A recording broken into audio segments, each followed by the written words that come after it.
Let's break down Kamala Harris's proposed economic policies. We're going to break down the 5 areas that she's most focused on, and those areas include price gouging, taxes on tips, housing affordability, healthcare affordability, and child tax credits. For each section, I'm going to break down the details of what she's proposing and how much those proposals are likely to cost, and at the very end, I'll do a section that breaks down all of the costs and how she proposes to pay for them. Okay, let's jump in with the child tax credit, but before we do that, let's actually talk about what a tax credit is really quickly. A tax credit, essentially think of it like this. Imagine you get to tax time, you don't owe anything. You've done all your taxes and you don't owe anything, you don't get anything. But you have a $5,000 tax credit for something. You would just get $5,000 in your tax return. That's how a tax credit works. So under Harris's plan, you would get a $6,000 tax credit for a newborn child the year that they were born.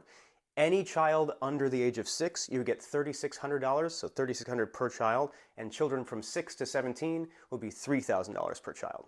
A very important note on this is that in the past, there were income and work requirements to even qualify to get these tax credits. She has adopted something that's going to be universal. So regardless of your income, regardless of if you're working or not, you're going to get these tax credits. And the goal of that is to take poor families and try to help lift them out of poverty.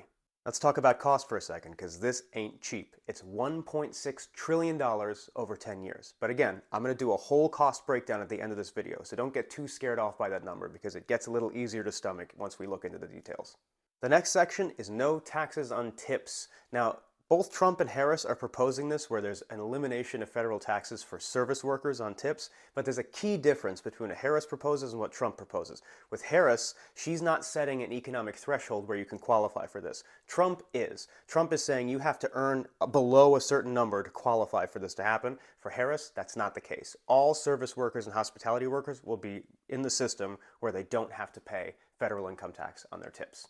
Now, to be fair, neither campaign has really laid out exactly how they would do this and what the details are, so there aren't any real analyses of how much burden this would put on the federal government, because in the end, this is a reduction in revenue for the federal government for both plans. So we have to see in the future how that would really affect it. At this point, I'm going to leave it out of our cost analysis because we really just don't know. It would be complete speculation.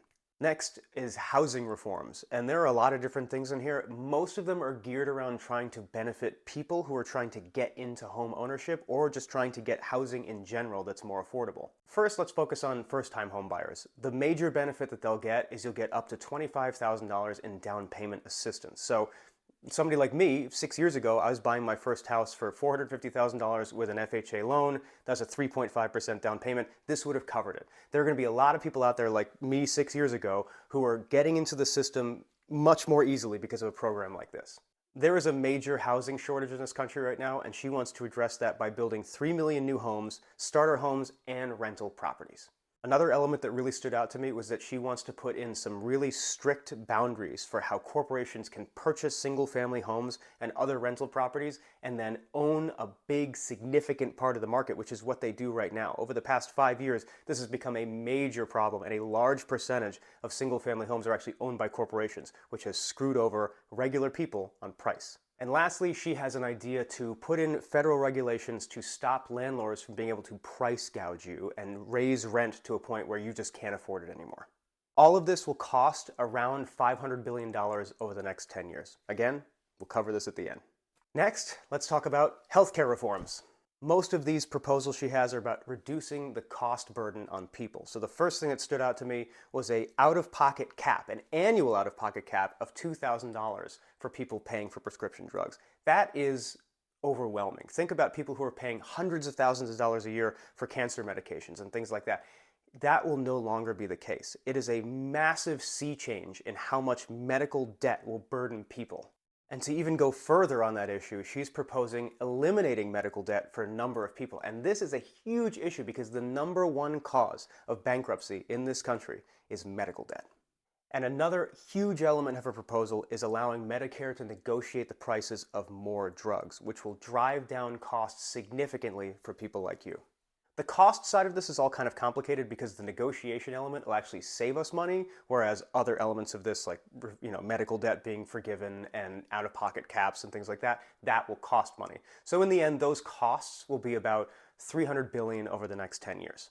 Next is price gouging in the grocery sector. Now, I think we all remember during the pandemic and during the inflationary period, grocery prices were wild. They were all over the place. Now, some of that's supply side, but some of it is not. Some of it's greed. And what she's trying to do is eliminate the greed side of things by setting federal regulations on how prices can change within this market. On top of that, she wants to put some federal regulations in place to stop the consistent mergers of major corporations, which is really hurting people like you, because in the end, monopolies of big companies really just fuck over the consumer. So she wants to put some real caps on how many monopolies can exist within this sector. As far as pricing goes in this, the only real cost for these programs would be just regulatory oversight, which is just not that much. I mean, in the end, you're looking at a fractional number compared to what we talked about in these other sections. Really, this one is how it would affect the economy, and that remains to be seen. We really don't have enough information. There are certain economists who say this would screw up the supply side of things, it would create some problems. There are people who say, no, this is actually a great idea and it will stop the inflationary effect on people even during times of big inflation. So I don't know. It would be speculative for me to say that I know. I know there's a healthy debate on it. We're going to figure it out over time. So, the moment you've all been waiting for. How much will all this shit cost? When you add together all the things we just talked about, it comes out to about $2.4 trillion in new costs over the next 10 years. So how does Kamala Harris actually propose paying for that?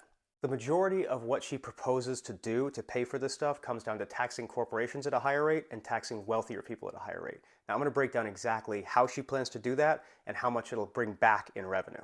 The first of her proposals is increasing corporate taxes from 21% to 28%.